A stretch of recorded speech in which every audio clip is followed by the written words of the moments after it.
जय हिंद। मैं Naveen Kumar Singh, director platform education centre private limited Patna. Actually मैं 2019 का नोटिफिकेशन जो रेलवे का आपका था, उसमें जिस तरीके से एनटीपीसी का समाप्त हो गया सारा, अब देख रहे हैं कि आपका फाइनल रिजल्ट भी दे दिया है। इसके बाद ग्रुप डी का भी मैक्सिमम एग्ज़ाम हो चुका है।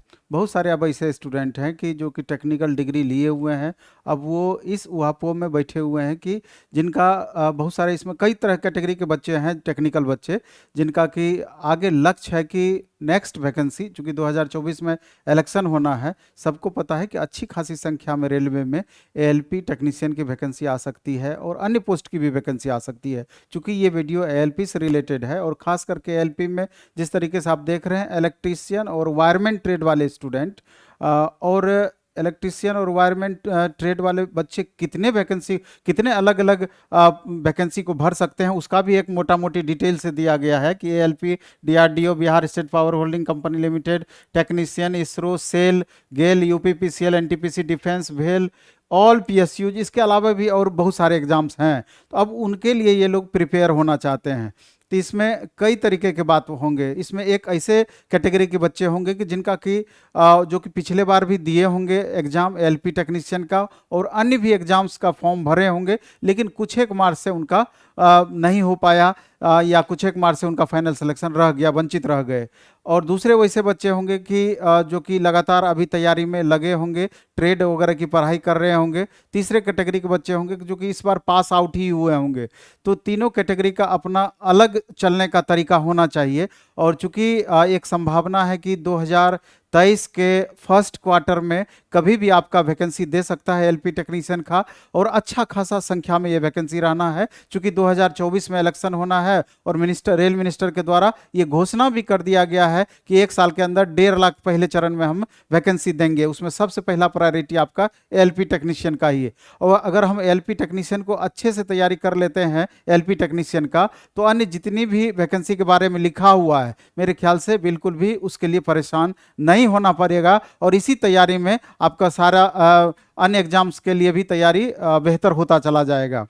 एक हम ये बताना चाह रहे थे कि 13 सितंबर से कई सारा बैच टेक्निकल का हमारा आ रहा था। उसमें एक टेस्ट भी हमारा आ रहा था, special topic by topic test का। और चूंकि सबसे पहला आपके लिए जरूरी हो जाता है कि टीचर के क्वालिटी से भी आपको वाकिफ होना चाहिए कि जो टीचर आपको पढ़ाएंगे किस ढंग से पढ़ाएंगे, पढ़ाने का क्या तरीका है, क्या वो पढ़ाएंगे तो हमको समझ में बेहतर तरीके से आएगी कि नहीं आएगी, बहुत सारी बातें हैं उसमें। तो जो नए बच्चे हैं वो फाउंडेशन लेवल से कर सकते हैं। द प्लेटफॉर्म ऐप डाउनलोड कीजिएगा तो उस पर सारा दिख जाएगा कि आपको फाउंडेशन में किस तरह का बैच है। और जो बच्चे इस बार सीरियसली एग्जाम देना चाहते हैं, उनका सारा कुछ पढ़ा हुआ है, उनके लिए एक टेस्ट चलता है, topic wise test. Daily 20 question का टेस्ट होगा और तुरंत उसी समय उसका डिटेल सॉल्यूशन करा दिया जाता है टॉपिक वाइज। और हमको लगता है कि अगर 5-6 महीने टॉपिक वाइज टेस्ट को अच्छे से कर लिया जाए तो किसी भी एग्जाम्स के लिए मोर देन 90% क्वेश्चन आपसे बनेगा ही बनेगा। और इसी श्रृंखला में एक नई शुरुआत हमारे सर करने जा रहे हैं आज से, इंजीनियर आशीष सर, कि 5 क्वेश्चन अब आपको 5 क्वेश्चन 15 मिनट चले या 20 मिनट चले, उसकी श्रृंखला टॉपिक वाइज डेली आपको मिलेगी। कम से कम इससे ज्ञात हो जाएगा कि इस टॉपिक से अलग अलग एग्जाम्स में, खास करके लोको पायलट टेक्नीशियन और अन्य भी एग्जाम में, किस तरह का प्रश्न पूछा जाता है। और सर जो पढ़ाते हैं वो समझ में हमको आती है कि नहीं आती है, हर बात से आप वाकिफ हो पाएंगे। तो अभी हमारा यहाँ पर उपस्थित होने के पीछे उद्देश्य यही था कि इस बार किसी भी सूरत में लोको पायलट टेक्नीशियन का वैकेंसी में एक सीट अपना पक्का कर लेना है और लूज नहीं करना है। और पिछले बार जो बच्चे दिए होंगे, जो भी उनकी कमी रह गई होगी, तो उस कमी को जरूर एवेल्यूएट करेंगे और कमी को अपना पहचानने का प्रयास करेंगे। और इस बार पूरा जोर शोर लगा दें कि पिछले बार का कमी इस बार हमको नहीं दोहराना है और किसी भी सूरत में इस बार हमको एक सीट पक्का चाहिए। उसी क्रम का ये समझिए कि शुरुआत है। तो हम चाहते हैं कि इंजीनियर आशीष सर एक डेमो क्लासेस अभी आपको दें, ट्रांसफार्मर आपका टॉपिक सर आज चूज किए हैं, तो हमको लगता है कि ट्रांसफार्मर में किस तरह का क्वेश्चंस पूछे जाते हैं और सर किस तरह का पढ़ाएंगे, इससे आपका 100% ज्ञात हो जाएगा और इसको आप भी आत्मसात करने का प्रयास करेंगे। बाकी तो सर कराएंगे ही। धन्यवाद। इंतजार कीजिए, सर अब पूरा इसका डिटेल डेमो बनाएंगे।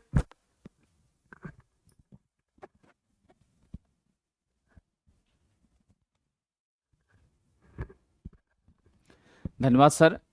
साथियों, आज हमारा टॉपिक है ट्रांसफार्मर। हम नियमित रूप से आपके बीच उपस्थित होकर ट्रांसफार्मर, आपकी electrical machine, DC motor, DC generator, synchronous machine, alternator, illumination, हमारे जितने भी इंपॉर्टेंट टॉपिक्स हैं जहां से मैक्सिमम क्वेश्चन पूछे जाते हैं, हम सभी टॉपिक पर डिफरेंट परीक्षाओं में पूछे गए प्रश्नों का एक्सप्लेनेशन 5-5 क्वेश्चन प्रतिदिन आपके बीच हम दिया करेंगे, जिससे आपको ये आइडिया आएगा कि कैसे प्रश्न एग्जाम में पूछे जाते हैं, हमें किस तरीके से तैयारी करनी चाहिए।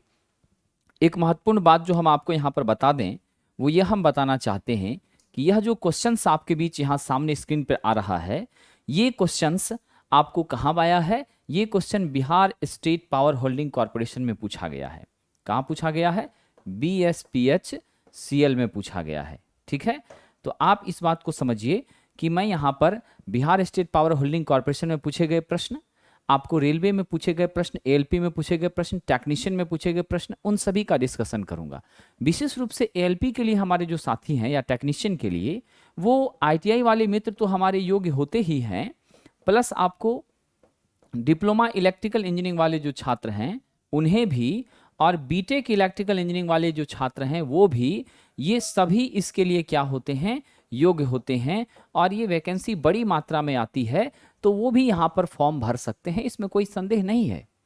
अब है सवाल कि हमारे डिप्लोमा और बीटेक के छात्रों को क्या पढ़ना होगा। तो उन्हें इंजीनियरिंग का अपना सब्जेक्ट नहीं पढ़ना है, उन्हें भी ITI इलेक्ट्रिशियन का जो सेशन है, जो उसका सिलेबस है, जिसे मैंने यूट्यूब पे डिस्कशन किया है, वही आपको पढ़ना होगा। ठीक है, तो साथियों ये ध्यान दीजिए कि यह टेस्ट हमारे डिप्लोमा, बीटेक और ITI सभी छात्रों के लिए उपयोगी है, और ITI के छात्रों के लिए तो है ही। इतना ही नहीं, जो छात्र 10+2 किया है जिन्होंने, खास करके किससे? PCM से, फिजिक्स, केमिस्ट्री और मैथ से, वो छात्र भी इसे फॉर्म भरेंगे। खास करके टेक्नीशियन में वो योग्य होते हैं, और उन्हें भी इलेक्ट्रीशियन के सब्जेक्ट्स ही पढ़ने होते हैं, जो इलेक्ट्रीशियन का सिलेबस है। ठीक है, अब हम आज आपके बीच जो प्रश्न है हमारा पहला प्रश्न है साथियों, what parameters does not change from input to output of a power transformer. हमारे पावर ट्रांसफार्मर में कौन सी पैरामीटर नहीं बदलती है? ऐसी क्या है जो हमेशा कांस्टेंट रहती है? साथियों सबसे महत्वपूर्ण बात आप ये समझिए, ये सामने जो तस्वीर दिख रही है, ये पावर ट्रांसफार्मर है। स्वाभाविक रूप से इसका साइज काफी बड़ा है, और ये जो पावर ट्रांसफार्मर होता है निश्चित रूप से मेगा वोल्ट एम्पियर MVA में ली जाती है। आप जानते हैं मेगा का मतलब होता है 10⁶। काफी बड़ा साइज है, और हम जो है ना किस में रेटिंग लेते हैं ट्रांसफार्मर की रेटिंग सदैव हम KVA, किलो वोल्ट एम्पियर में लेते हैं। अगर मैग्नीट्यूड बढ़ गया तब उसे हम क्या करेंगे? जब मैग्नीट्यूड बढ़ गया तो हम उसे MVA में कंसीडर करेंगे। आप यहाँ देख रहे हैं कि ये सामने जो तस्वीर है वो पावर ट्रांसफार्मर की है। आपसे पूछा जा रहा है कि हमारे ट्रांसफार्मर में इनपुट से आउटपुट तक क्या रहता है जो सदैव कांस्टेंट रहता है। तो मैं आपको बता दूं, ट्रांसफार्मर एक स्टैटिक इलेक्ट्रिकल डिवाइस है जो इलेक्ट्रिकल एनर्जी को एक सर्किट से दूसरे सर्किट में ट्रांसफर करता है।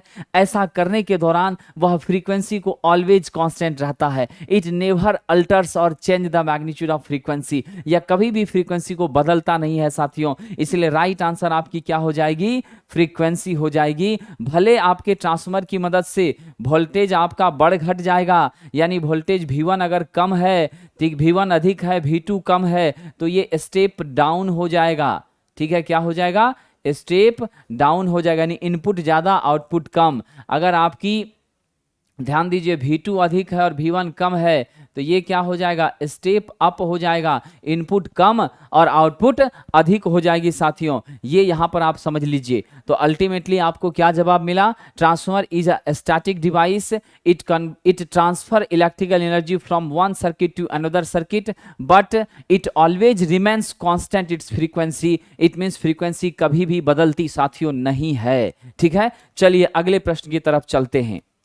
और एक बात बता दूं कि ट्रांसफार्मर का स्टैटिक होना ही इसका सबसे बड़ा फायदा है कि ट्रांसफार्मर हमारी अस्थिर होती है। अस्थिर होने का मतलब, स्टैटिक होने का मतलब इसमें कोई ऐसा हिस्सा नहीं होता जो घूमता है, यानी रोटेट करने वाला कोई हिस्सा साथियों नहीं होता। और घूमने वाला अगर कोई हिस्सा नहीं होता, इससे फायदा ये होता है कि फ्रिक्शन लॉसेस नहीं होती, घर्षण हानि नहीं होती, और यदि घर्षण हानि नहीं होती हमारी इफिशिएंसी बढ़ जाती है। मैं आपको बताऊं ट्रांसफार्मर की इफिशिएंसी कितनी होती है साथियों। ट्रांसफार्मर की इफिशिएंसी 97% से 99% तक होती है। हमारे सभी इलेक्ट्रिकल मशीन में सबसे ज्यादा इफिशिएंसी इसी ट्रांसफार्मर की होती है। ठीक है, चलिए बहुत सारी बातें आप जानेंगे इस सेशन के दौरान, और आपको ये एहसास होगा कि हमें कितना पढ़ना चाहिए और कैसे पढ़ना चाहिए। तो साथियों हमारे साथ आप नियमित बने रहिए, हम प्रतिदिन आपके बीच उपस्थित होंगे और आपके बीच हर टॉपिक से 5-5 क्वेश्चंस डिस्कस करेंगे जो आपको बहुत फायदा पहुंचाएगा।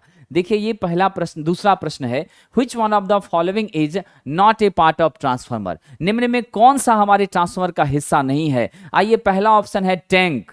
जरा देखिए टैंक स्पष्ट इस तस्वीर में आपको दिख रही है, ये बड़ा वाला भाग यही टैंक है। इसी टैंक के अंदर हम ऑयल भरते हैं, ट्रांसफार्मर ऑयल भरते हैं, और ऑयल के भीतर ये आप कोर को देख रहे हैं कि कोर को असेंबल किया गया, इसमें सेट किया गया है। ठीक है, तो स्पष्ट सी बात है कि आपकी कोर इसमें सेट कर दी गई है। कहां पर? आपके टैंक के भीतर, और टैंक में ही क्या होती है? ऑयल रहती है। तो टैंक तो हमारा है ट्रांसफार्मर में, क्लियर हो गया। अब आया कंजर्वेटर। ये देखिए टैंक से एक पाइप गई है, और इस पाइप के साथ में एक छोटा सा एलिमेंट है जिसे हम बुकोज रिले कहते हैं। यह बुकोज रिले आपके ट्रांसफार्मर में इंसिपिएंट फॉल्ट को, होने वाली ट्रांसफार्मर के अंदर आंतरिक जो फॉल्ट होती है, उन फॉल्ट से, उन दोषों से आपके ट्रांसफार्मर को सुरक्षित रखता है। हालांकि बुकोज रिले हम 500 केवीए से ज्यादा ट्रांसफार्मर में, यानी बड़े ट्रांसफार्मर में हम प्रयोग करते हैं, और यह जो बुकोज रिले है गैस एक्चुएटेड रिले होती है, यानी गैस के वजह से संचालित होती है। ठीक है, उसके बाद साथियों आगे बढ़ते हैं, तो यह जो पाइप है आपको कहां से जुड़ा है? कंजर्वेटर से जुड़ा है। ये है आपका कंजर्वेटर। ये छोटा सा टैंक होता है, लगभग ये क्या होता है? खाली रहता है, मतलब थोड़ा सा भरा रहता है। ठीक है, और बाकी पोर्शन इसका खाली रहता है। इसके खाली रहने का मतलब है ये संतुलन बनाता है, मतलब ये क्या करता है? आपके ऑयल के लेवल को मेंटेन रखता है। अगर आपकी ऑयल गर्म होकर बढ़ती है, आप तो जानते हैं दुनिया की कोई भी वस्तु अगर गर्म होती है तो उसका वॉल्यूम बढ़ता है, आयतन बढ़ता है। अब जब इसकी वॉल्यूम बढ़ती है, आयतन बढ़ता है, तो ये तेल क्या करती है? ऊपर की ओर बढ़ना शुरू करती है। तो उसी दरमियान में जो गैसेस आपकी गर्म गैसेस है वो निकलती हैं, उन गैसों की वजह से आपका फॉल्ट क्रिएटिव जब होता है तो आपकी बुकोज रिले अलार्म बजाकर सूचित करती है, और थोड़ा एक्सेस हुआ तो आपके इस कंजर्वेटर में जाती है। ठीक है, और फिर इस कंजर्वेटर का खाली जगह, इसके अंदर जो हवाएं थी, गैसेस थी, वो जब निकलती है तो वो कहां से निकलती है? आपके ब्रीदर से होकर बाहर चली जाती है। जब धीरे धीरे धीरे धीरे आपका ट्रांसफार्मर ठंडा होता है तो फिर ये जगह खाली होती है, और आपको मालूम है ना हर खाली जगह पर क्या होता है साथियों? हवा होती है। तो ये हवा फिर से इस ब्रीदर के माध्यम से आपके ट्रांसफार्मर में प्रवेश करती है। लेकिन इस ब्रीदर में यहां आप क्या देख रहे हैं? यहां पर आप देख रहे हैं ब्लू कलर का देख रहे हैं। आखिर ये ब्लू इसलिए है साथियों क्योंकि आपका जो सिलिका जेल इसमें भरा होता है, आपकी बाहर से जो गैसें आती हैं ना, हवाएं आती है, हम कभी नहीं चाहते कि उस हवाओं में क्या हो? नमी हो, मॉइस्चर हो। अगर नमी की मात्रा आपके तेल में पहुंच गई तो क्या होगा? आपका तेल का डाइलेक्ट्रिक स्ट्रेंथ कमजोर हो जाएगा, क्योंकि हम तेल का इस्तेमाल 2 कामों के लिए करते हैं, एक इंसुलेशन के लिए करते हैं, एक कूलिंग के लिए करते हैं। तो डाइलेक्ट्रिक स्ट्रेंथ कम होने से इंसुलेशन आपका डिस्टर्ब हो जाएगा। ठीक है, इस वजह से इस ब्रीदर का काम हवा छोड़ना और हवा लेना है, यानी सांस लेना और सांस छोड़ना है। इसीलिए इसे श्वसक यानी ब्रीदर कहते हैं। और इसमें क्या यूज किया था? सिलिका जेल यूज किया था। बहुत सारी बातें आपको बताएंगे।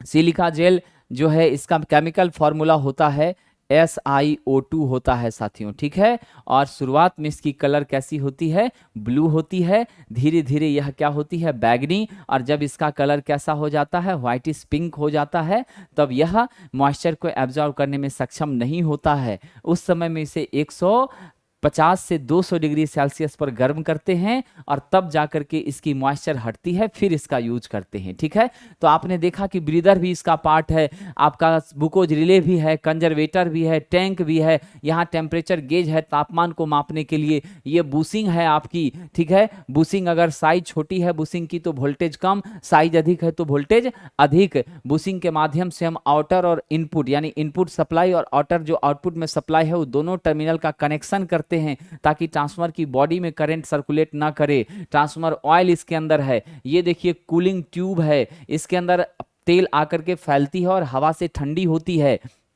ये कोर है, बाहर आपका ट्रांसफार्मर टैंक है। कहीं पर भी साथियों आपने कंजर्वेटर भी इसके अंदर पाया, इसी को हम लोग रेडिएटर भी कहते हैं। ये जो ठंडा करने वाला है ना, इधर निकला हुआ पाइप के जैसा जिसमें कि तेल आकर फैलती है और हवाएं, जब बाहर की हवाएं नेचुरल एयर्स इसके सर्कुलेट होती हैं तो यह क्या होती है, कूल होने लगती है। तो यही आपकी क्या है साथियों, रेडिएटर कहलाती है। तो आपने देखा कि हमारा रेडिएटर भी इसका एक हिस्सा है, यानी टैंक इसका हिस्सा है, कंजर्वेटर इसका हिस्सा है, रेडिएटर इसका हिस्सा है। लेकिन एक्साइटर आपको कहीं नहीं मिला। एक्साइटर तो हम यूज करते हैं सिंक्रोनस मशीन में, है ना, सिंक्रोनस मोटर में यूज करते हैं, उसके रोटर को डीसी सप्लाई देते हैं। ठीक है, तो इसलिए साथियों ट्रांसफार्मर में एक्साइटर बिल्कुल नहीं होता। तो आपका राइट आंसर क्या है, exciter. The right answer is option number D. Which one is the correct answer, option number D आपका क्या है, करेक्ट आंसर है। ठीक है, चलिए तो आपको अगला प्रश्न देखते हैं क्या है हमारा।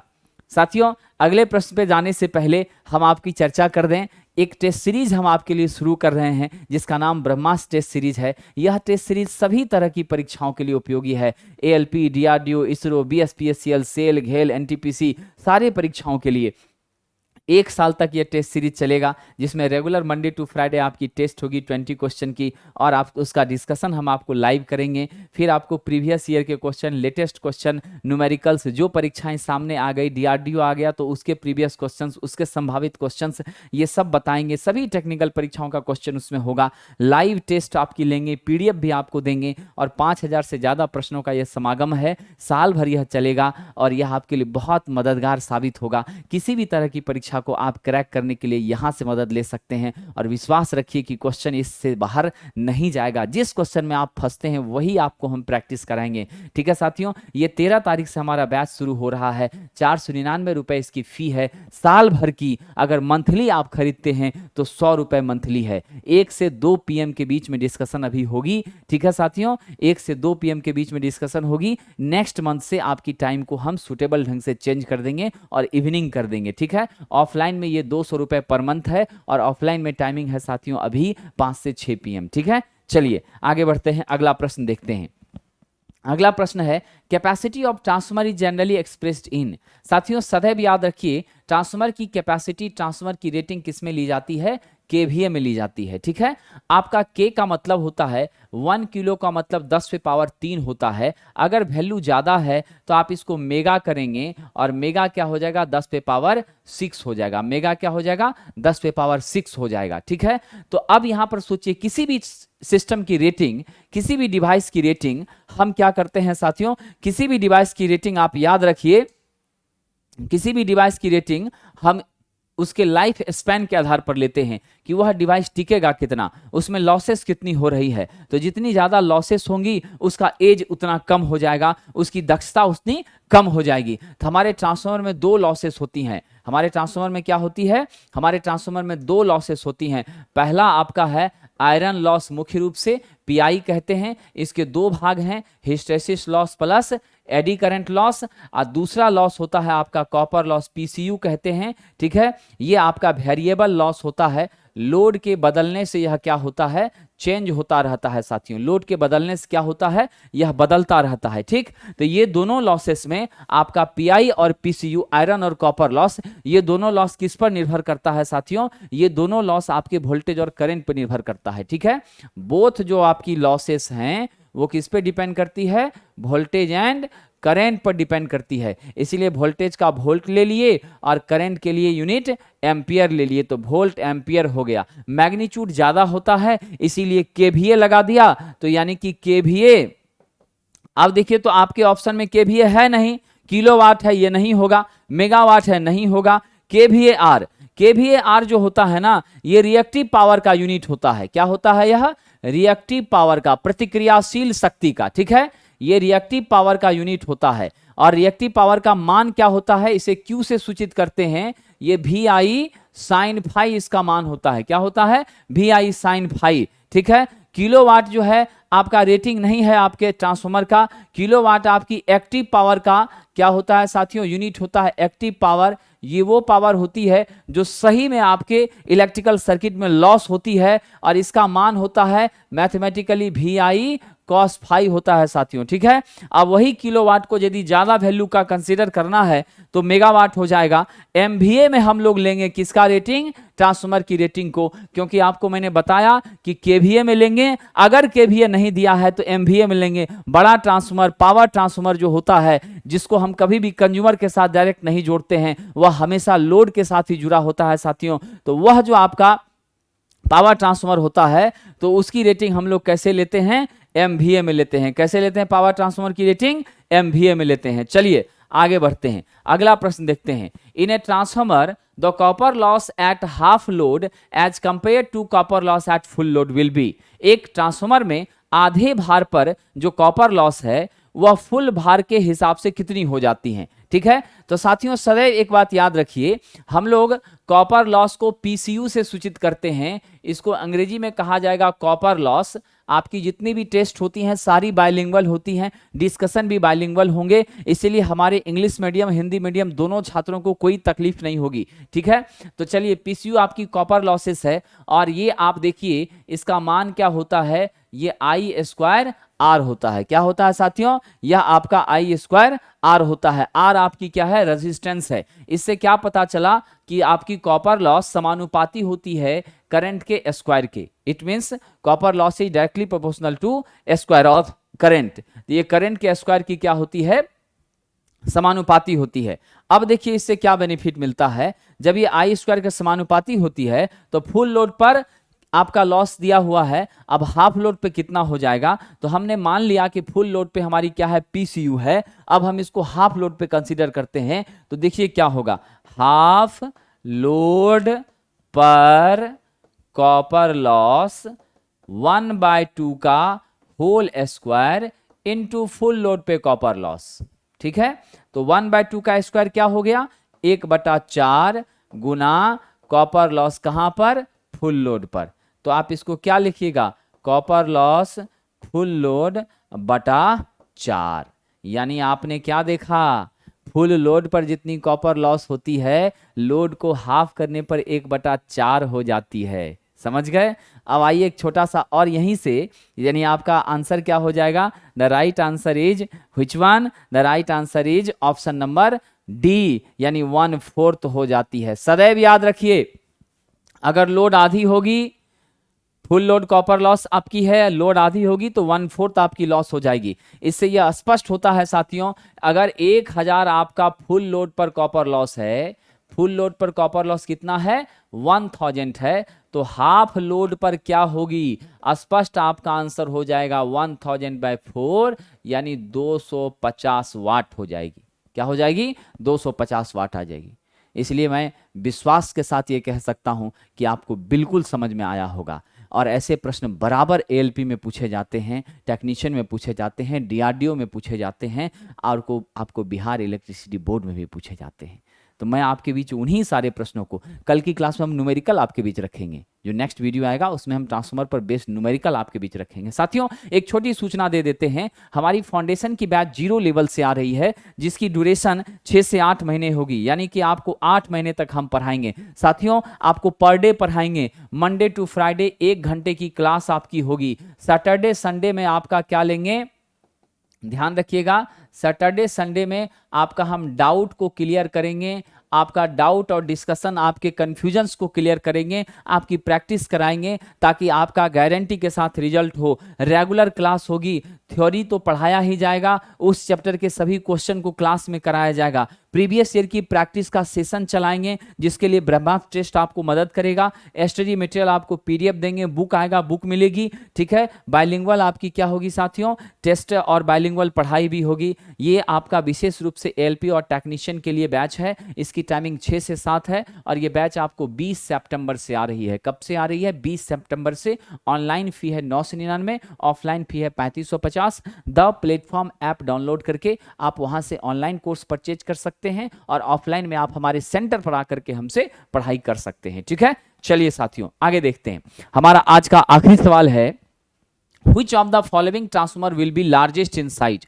कौन सा ट्रांसफॉर्मर बड़े साइज का होता है? सदैव याद रखिएगा साथियों, समान रेटिंग, ठीक है, समान रेटिंग के ट्रांसफार्मर में आपको ये निकालना हो कि साइज किसका बड़ा है, तो याद रखिएगा समान रेटिंग के ट्रांसफार्मर में जिसकी आवृत्ति बड़ी होती है, जिसकी आवृत्ति अधिक होती है उसका साइज छोटा होता है। समझ लीजिए, जिसकी आवृत्ति अधिक होती है उसका साइज छोटा होता है, उसका साइज क्या होता है? छोटा होता है। वहीं दूसरी तरफ इस बात को याद रखिए, जिसकी आवृत्ति कम होती है, ठीक है, जिसकी आवृत्ति कम होती है उसका साइज बड़ा होता है, ठीक है। अब आपके माइंड में आएगा सर ये आवृत्ति क्या होती है? आवृत्ति को ही हम फ्रीक्वेंसी कहते हैं। क्या कहते हैं? आवृत्ति को ही फ्रीक्वेंसी कहते हैं। इसका ऐसा यूनिट साथियों हर्ट जो होता है या साइकिल प्रति सेकेंड, या क्या होता है? साइकिल प्रति सेकेंड होता है। आवृत्ति कहते किसको हैं? The number of cycle completed in A second is called frequency. एक सेकंड में जितने चक्र पूरे होते हैं उसी की संख्या को क्या कहा जाता है? फ्रीक्वेंसी। तो एक सेकंड में जितने चक्र पूरे होंगे उसकी संख्या को क्या कहेंगे? फ्रीक्वेंसी कहेंगे, ठीक है। तो number of cycle completed in a second is called frequency. इसका यूनिट हर्ट्ज होता है और साइकिल प्रति सेकंड होता है। और यूं समझे तो ये टाइम पीरियड का, समय अंतराल का विपरीत होता है, उल्टा होता है, रेसिप्रोकल होता है। यानी एक रिलेशन आप याद रखिए, हमेशा काम आएगा, F इक्वल टू 1/t, यानी कि इसे हर्ट्ज में लेंगे और t मतलब time period equal to 1/f। इसे हम कैसे लेंगे? सेकंड में लेंगे। टाइम पीरियड का यूनिट क्या होता है? सेकंड। अब देखिए तो आपको जितना ऑप्शन दिया है सब 1 kVA, 1 kVA, 1 kVA, 1 kVA, सारा 1 kVA का है, यानी सबकी रेटिंग सेम है। अब आपको पता करना है साइज किसका बड़ा होगा। स्वाभाविक सी बात है,